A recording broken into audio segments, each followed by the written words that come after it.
sa pagbabarbecue. Gutom na kami. She's like this.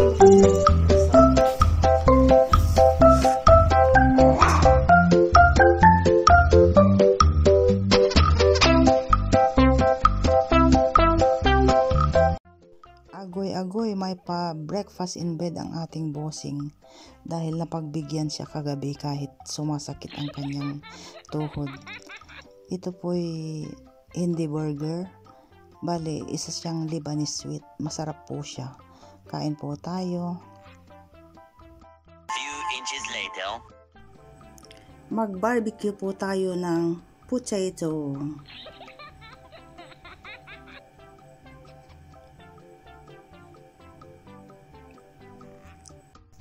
Isunod natin ang chicken bago magdilim.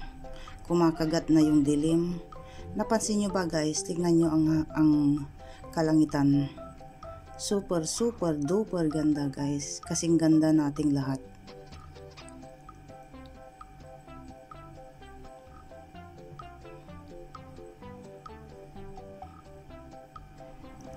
Ilawan natin dito. Ayan, may pailaw na tayo dahil kumagat na ang dilim.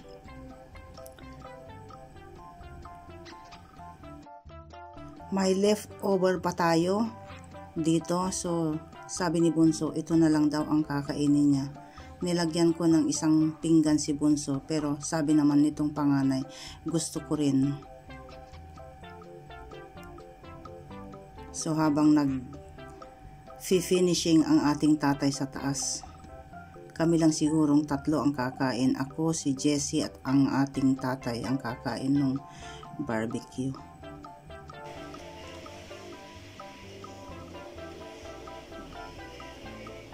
Crystal moon. Crystal moon.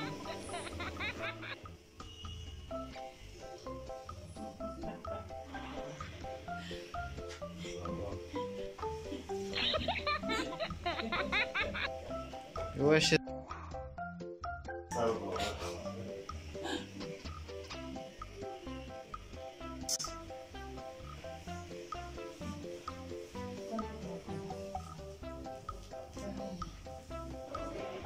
Crystal moon.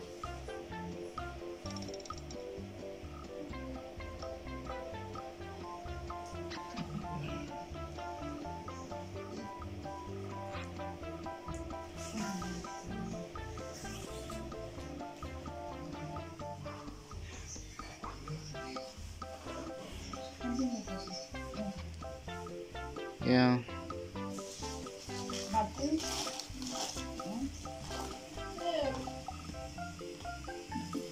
I wanted to do can because of something, and I bring Gabby's herbal. I will not eat Where's the remote, Mom? I bring it. It's good. So take the barbecue. What? Barbecue.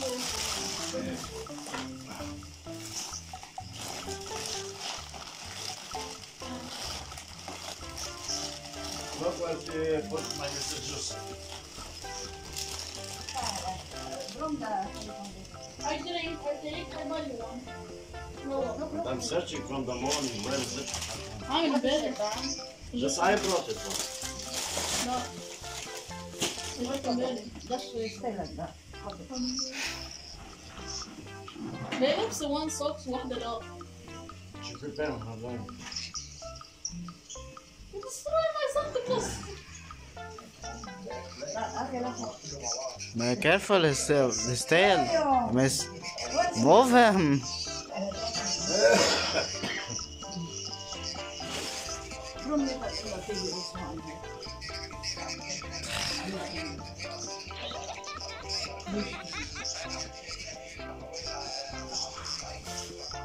Look at that.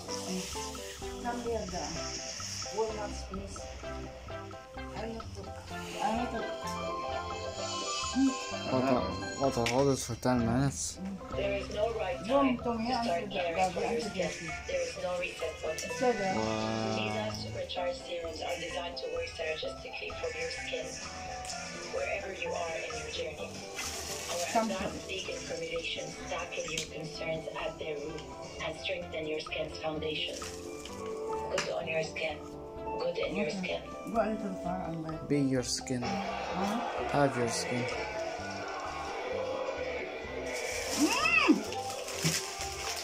Don't do anything. Take it, take it.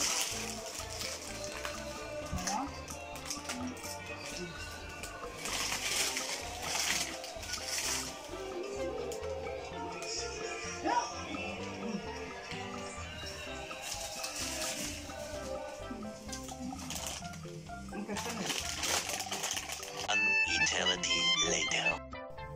Mag-slice tayo ng gulay dito dahil sayang din 3 araw nasa fridge. Kung hahayaan ko lang sayang din, so slicein natin tapos hugasan ko and then ilagay natin sa freezer. Marami din sayang. At okay, dugtong natin ang topic na ito, guys. Alam nyo, galing ako sa pag-iyak, guys. Hindi ko alam kung dapat ko bang i-share. Ayan. I don't know kung kaya ko, guys. Dahil it's about family matter. At sumasakit yung dibdib ko, guys. Sumasakit yung dibdib ko, sa totoo lang. Pero yung kabuuan ng kwento ko, dahil pag uumpisahan natin sa umpisa, siguro hindi natin matatapos.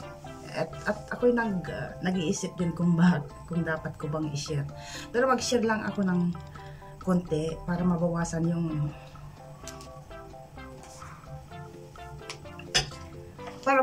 yung sakit ng loob.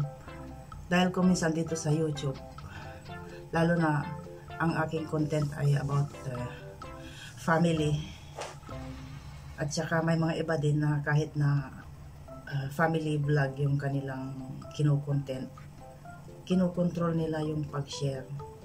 Kaya matagal ko nang gustong i-share ito, pero yun, nag-iisip na ako. At tapos matagal ng kwento yun. Tapos may mga message na naman akong naririnig, natatanggap. At yun, tumibok at sumakit na naman yung aking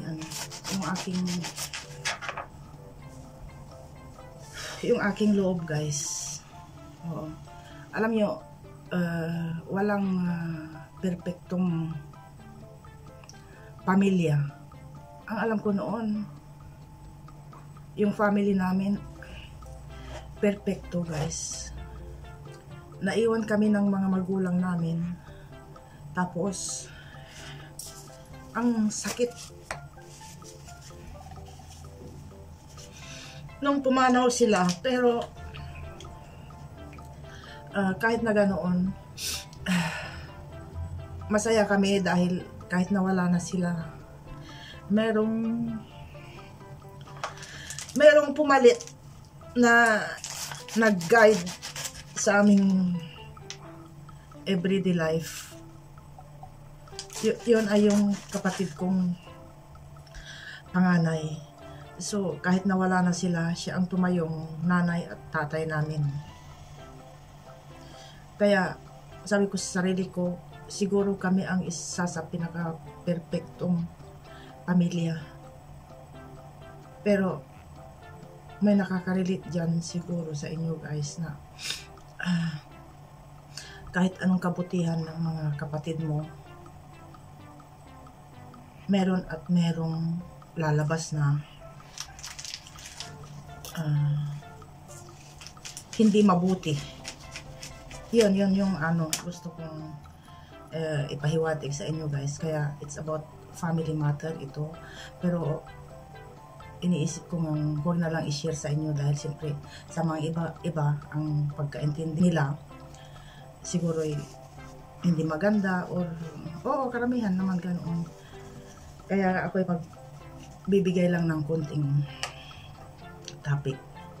So yun na nga, guys, ang kinasasama ng loob ko dahil ang alam ko perfecto kaming magkakapatid kahit wala na sila, nanay at tatay.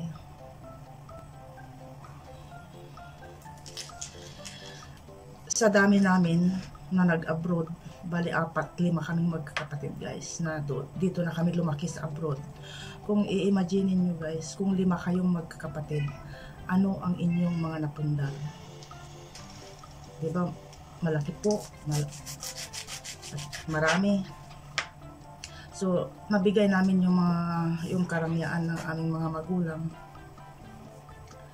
At nung nawala sila, yung mga naipundar namin na ari-arian, ang nag-asikaso ay yung isa kong kapatid.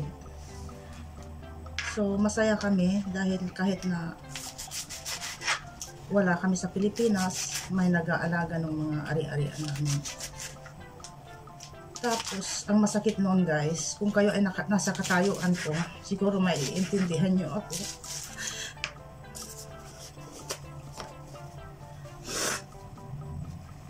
Dumating yung araw guys na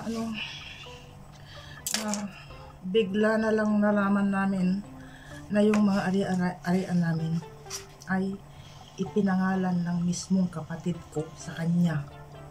Nasa kanya na lahat yung aming mga ari-arian. Sa law guys, sa batas, at alam nyo rin siguro na hindi niya pwedeng gawin yun at malaking kaguluhan ang mangyayari.